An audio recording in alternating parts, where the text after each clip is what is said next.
First of all, welcome to the audience here in the room and our audience who's watching online on our YouTube channel. It's wonderful to see everyone. For those of you who are joining us for the first time, my name is Heike Bachmann. I have the distinct pleasure of interviewing the artists for our YouTube channel and for our audience in the studio.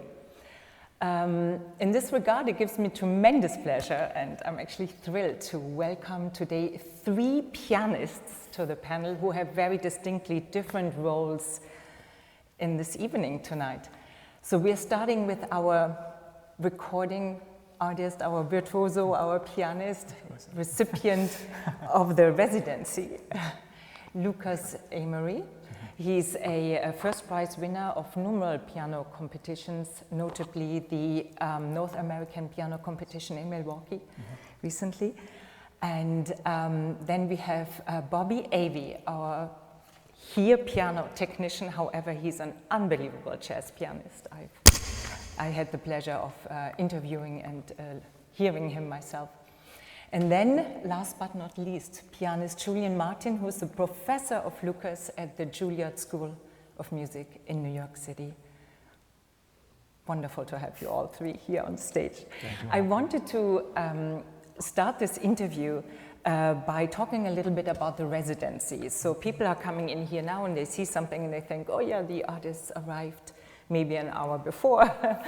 Practiced at home, but that's not the case. Everybody arrived on Thursday, and it took 3 days of unbelievable collaboration, fine-tuning, intricate work together, I would say, to come to this point. And who wants to start first to talk a little bit about that residency and what happened? I'll just say very quickly that we're all in better physical condition from running up and down those stairs for 2.5 days. But that's secondary, and good for me, better than the others. But that's not a very substantive beginning to our conversation. I thought so. For me, the residency has been extremely meaningful, and I feel really honored to be a part of this space at this particular time. First and foremost, Patrick and Sabrina have just really taking care of all of us, and they agreed to do that without having even met me before, and just sort of trusting Professor Martin's words here that I was an agreeable human being and that I could maybe play the piano a little bit sometimes. So I just feel extremely lucky that they would undertake this project and just give tons and tons of their time to work with me and to really create the best version of myself up there. We were listening back last night to the sort of finished product, and I was just so struck at, I almost felt completely unrecognizable. I felt like I was wearing a full set of makeup. But I've never experienced anything like that. This is the first time I've ever done a multi-day recording project. Previously, the longest I've ever gone in a recording project was maybe 6 to 8 hours. And this was a completely different beast, because not only were we trying to figure out how we would split things up across 2-3 days of recording, but we were also changing our process of working together as we went along. And we were finding what worked for us most efficiently, what was yielding the best results pianistically. And that to me is something that I just could have never foreseen. I thought it was great. Nice, you're talking about pianistically, and I wanted to move on to Bobby and talk a little bit about this instrument and what it took, how you come in. Does he first play and then you go in and he said, like, let's do this and that, or you first treat the instrument, so to say, and Lucas tries it out? How's that interaction? Can you describe it?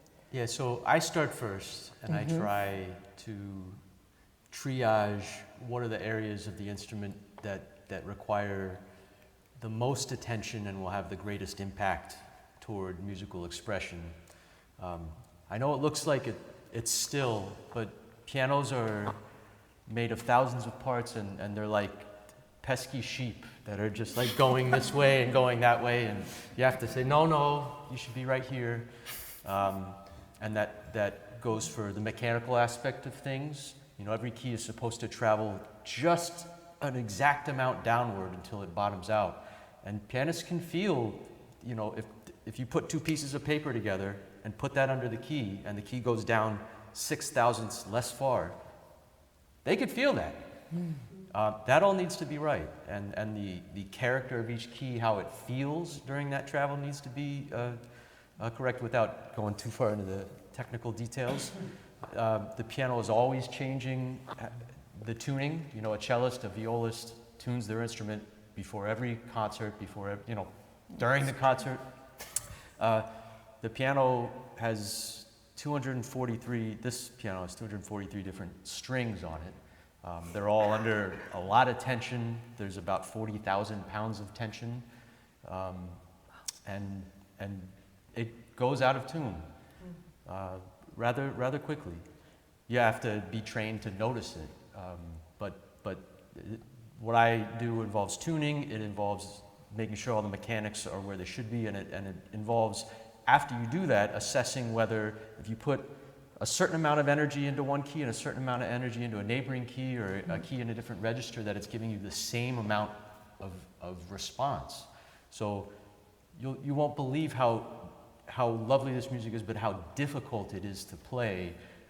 The last thing I want is for Lucas to be thinking about the instrument as a barrier to him expressing himself. So my job is to make this as little of a barrier to him as possible, because his job is hard enough.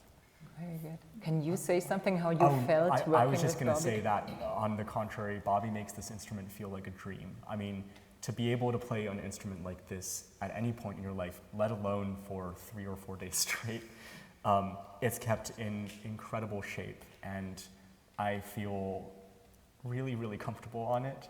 And so it's certainly the most comfortable I've felt playing these pieces, because they are very finicky pieces, and on even some pianos that are kept in pretty good shape, not nearly like this, but even some pianos that are quite decent, it's very hard to be very specific about what you want from these pieces, because you have to be able to change things just this much. They're very sort of finger oriented. You have to think a lot. Now I'm thinking about what my teacher, Mr. Martin, a word that he would always use in my piano lessons this past year when we were working on this, which is localization. And oftentimes when I was trying to play these pieces, I was perhaps using too much of my arm, or I was doing what I was used to for other very dramatic composers, Brahms, Beethoven, to get some sort of meat in the sound. And Mr. Martin was very quick to let me know, no, it's something that has to be localized in the fingers. And I think in some ways you have to be very aware of the neural connection between your brain and the fingers in order to be able to control that. And it's a completely different way of feeling the instrument. Nice. Yeah. Nice. Maybe that's a good time to bring Professor Martin into the conversation. Well, I was going to say, I heard Meryl Streep describe having to, how do you play a queen?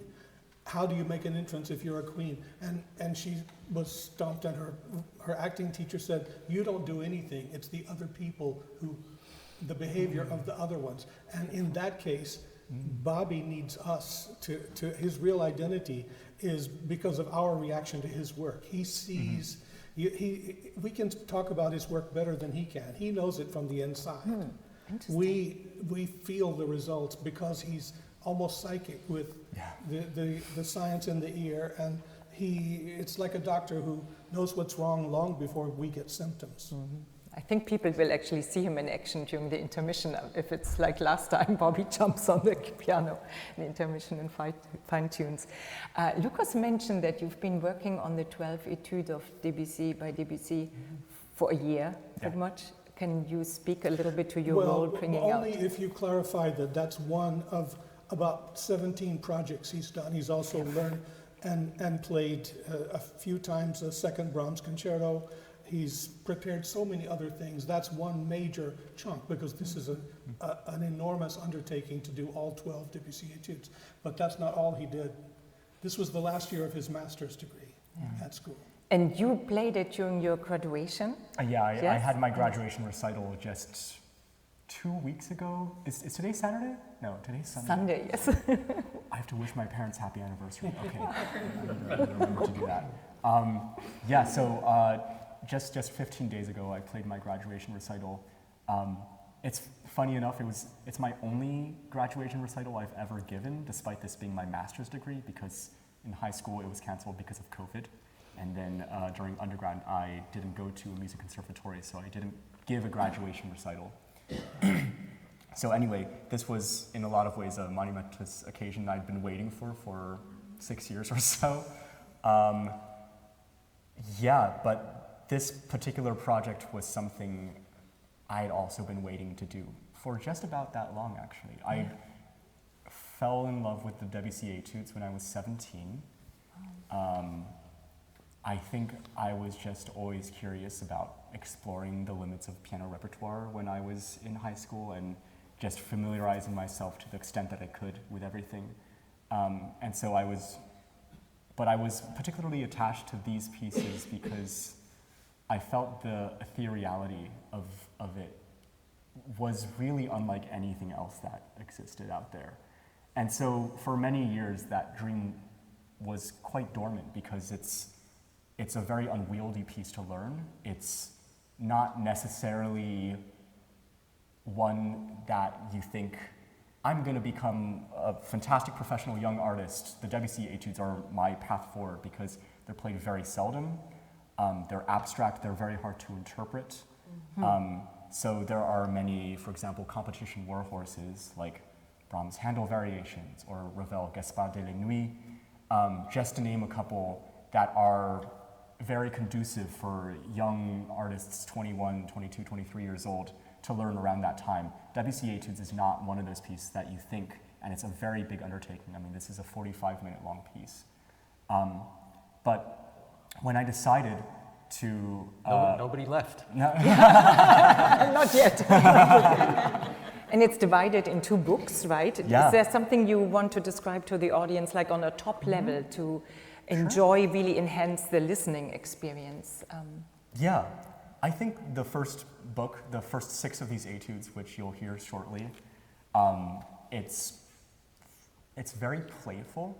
It has to do with the physical aspect quite a bit more. I would say it has to do with double notes a lot, so you have to play thirds in rapid fashion, you have to play fourths, sixths, octaves, and then I do think that the overall mood of the first 6 is lighter, and they're also about 20 minutes long, and the second book is about 25 minutes long.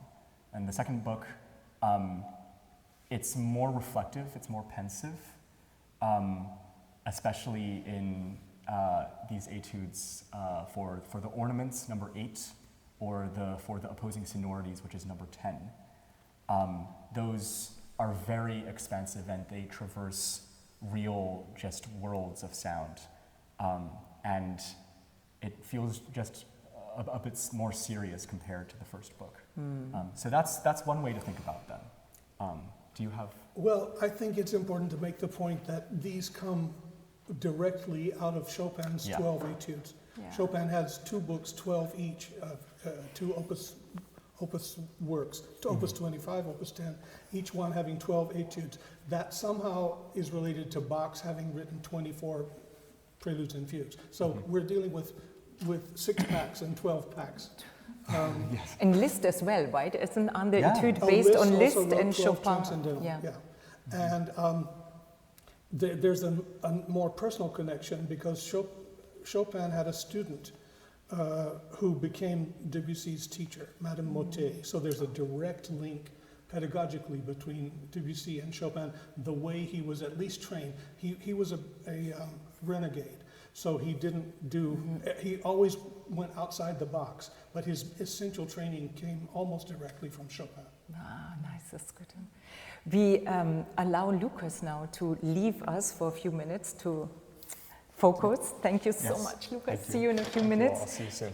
And we maybe take a few minutes. I wanted to ask about the challenges as you as an educator, a professor, to bring out the best in someone like Lucas, as a master student.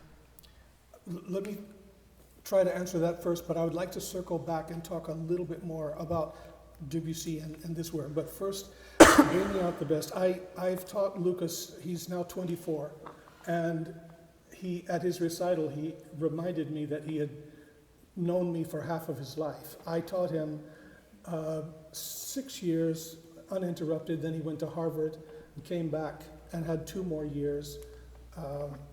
Now he's at the end, so this is a sort of a graduation ceremony for Lucas and me too. And I'm very delighted that one thing I feel very close to is Debussy in general and these pieces in specific. And so I'm very proud to be able to help him with his initial maiden voyage in a way. Beautiful. But what exactly did you ask me about being accountable for? Bringing out the best in a young performer like Lucas, and your coaching. Maybe we do it more specifically towards the last 4 days, like in the residency. So how do you? Okay, well, you already know from the way Lucas speaks, and he spoke very much like this when he was 12. He's so bright and he's so clear-headed that he was not a prodigy. I think there's this ridiculous tendency to think anybody who can play for Elise before they're 10 is a prodigy, and I do everything I can to stomp that misconception. He was not a prodigy, but I think much better because of what he's developing into, and every minute's been a pleasure for every lesson. Watching him, because it was always, it gave me back something, the way he turned over my information. Yeah. And there were struggles for him, there were struggles for me, but it was always rewarding because of the way I would watch him process it. And it was mostly like, I guess, rolling 1,000 marbles and keeping them on a path. Yeah, nice. So they arrived at their destination. Bobby, how is there a difference between working with a piano if it's a classical performance or a jazz performance, or that?